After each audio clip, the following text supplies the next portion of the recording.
Hello বন্ধুরা, তোমরা সবাই কেমন আছো? আশা করি সবাই খুব ভালো আছো। এই যে আমার মেয়ে এখন স্কুলে ছুটির কাজ করছে। সোনা, তুমি এখন কি লিখছো? আচ্ছা, চলো তুমি এবিসিডি লেখো। এই দেখো বন্ধুরা, আমার মেয়ে একা একা লিখছে এবিসিডি। এই যে দেখি, তোমরা সবাই জানিও কেমন হয়েছে আমার মেয়ের লেখা। ও একা একাই লেখে।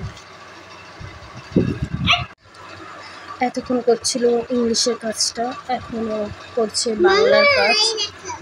সুন্দর হয়েছে সোনা, লেখো। ক থেকে ও অবধি ওর লেখা হয়ে গেছে, এখন লিখছে ক থেকে দন্তের ন অবধি।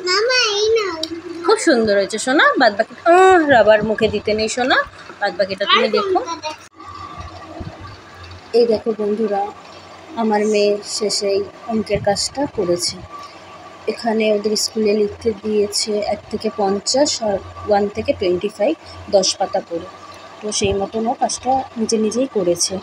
আমি ওকে বলে দিই যে লেখার জন্য, কিন্তু আমি যেহেতু এখন কিছুটা লেখা শিখে গেছে, তাই আমি ওর হাত ধরি না।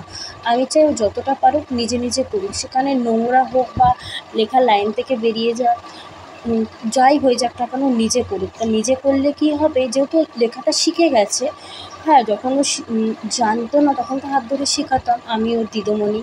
তো এখন যেহেতু ও কিছুটা পারে, আমি চাই যে ও নিজে লিখুক। তো নিজে লিখলে কোথায় কী ভুল হচ্ছে নিজেরটা নিজেই বুঝতে পারবে। তখন লাইন থেকে বেরিয়ে গেলে কি যাই হোক, সেটা আমরা বলে দিই। আর সত্যি কথা বলতে, ওর যে দিদিমণির কাছে পড়ে, দিদিমণিটা খুব ভালো।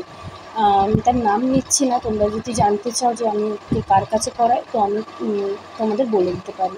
কিন্তু এই যে আমার মেয়ের হাতের লেখা, আমার তো মনে হয় অনেকটা ভালোই শিখেছে। আর দিদিমণিটা সত্যিই খুব ভালো যে আমার মেয়েকে ধরিয়ে শিখিয়েছে। তো তোমরা জানিও কেমন হয়েছে।